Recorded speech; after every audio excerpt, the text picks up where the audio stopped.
10 বছরের মাদ্রাসার ছাত্রীকে ধর্ষণ, দামাচাপা দিতে বিএনপি নেতাদের 3 লক্ষ টাকার সালিশ।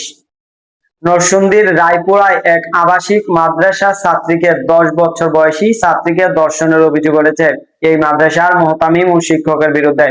এই ঘটনায় দামাচাপা দিতে স্থানীয় বিএনপি নেতাদের বিরুদ্ধে 3 লক্ষ টাকার বিনিময়ে সালিশের বৈঠকে অভিযোগ ওঠে। এদিকে ঘটনার 3 দিন পর হলেও পুলিশ অভিযুক্ত শিক্ষককে গ্রেফতার করতে না পারায় জনমনে তীব্র ক্ষোভ সৃষ্টি হয়েছে।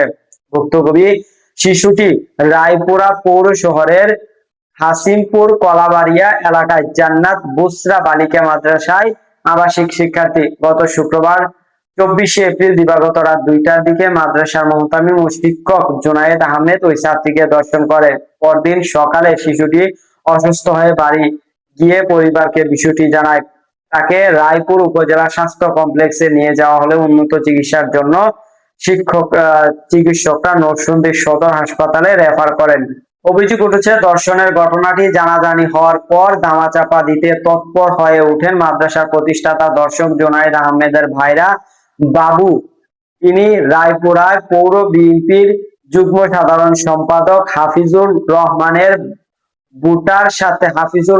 ভুট্টার সাথে 3 লক্ষ টাকার বিনিময়ে বিষয়টি রফা দফায় চুক্তি করেন। শনিবার সন্ধ্যায় মাদ্রাসায় সালিশ বৈঠকের আয়োজন করা হলে খবর ছড়িয়ে পড়ে। এই সময় শত শত গ্রামবাসী মাদ্রাসা ঘেরাও করে বিক্ষোভ শুরু করে। উত্তেজিত জনতা মাদ্রাসার শাটার ভাঙচুর করে অভিযুক্ত জুনায়েদকে আটক রাখে। পরে পুলিশ ঘটনাস্থলে এসে পরিস্থিতি নিয়ন্ত্রণে। তবে অভিযোগ উঠেছে ওই বিএনপি নেতার সহায়তায় কৌশলে পালিয়ে যায় ধর্ষক জুনায়েদ।